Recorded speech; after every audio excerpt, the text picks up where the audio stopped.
Hi. Keralam വീണ്ടും ഒരു തെരഞ്ഞെടുപ്പിലേക്ക് പോവുകയാണ്. ത്രിതല പഞ്ചായത്ത് തെരഞ്ഞെടുപ്പിലേക്കുള്ള നോട്ടിഫിക്കേഷൻ നവംബർ മാസത്തിലെ അവസാനത്തോടുകൂടി വരികയും ഡിസംബർ മാസത്തിൽ ഇലക്ഷൻ കേരളത്തിൽ നടക്കും. അപ്പോൾ ഈ ഇലക്ഷനിൽ വോട്ട് ചെയ്യണമെങ്കിലുള്ള പ്രായം എന്ന് പറയുന്നത് 2007 ജനുവരി 1 മുമ്പ് ജനിച്ച ആളുകൾ ആയിരിക്കണം.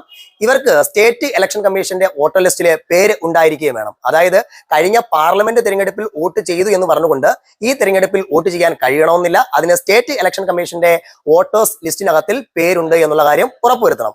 ഇനി ഇങ്ങനെ വോട്ടർ ലിസ്റ്റിൽ പേര് ഉൾപ്പെട്ടിട്ട് ഇല്ല എങ്കിൽ നമുക്ക് ഇപ്പോൾ ഒരു തവണ കൂടി ഈ ലിസ്റ്റിലേക്ക് പേര് കൂട്ടിച്ചേർക്കാൻ കഴിയും. അതിനുള്ള അവസരം 2025 നവംബർ 4, 5 തീയതികളിലായിട്ട് പേര് ചേർക്കാം. അതായത് ഇന്നും നാളെയുമാണ് അതിനുള്ള തീയതി.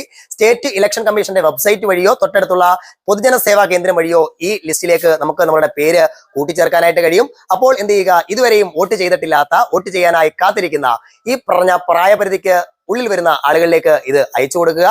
ശേഷം നമ്മളുടെ വോട്ട് ചെയ്യാനുള്ള അവകാശം കൃത്യമായിട്ട് ഉപയോഗിക്കുക.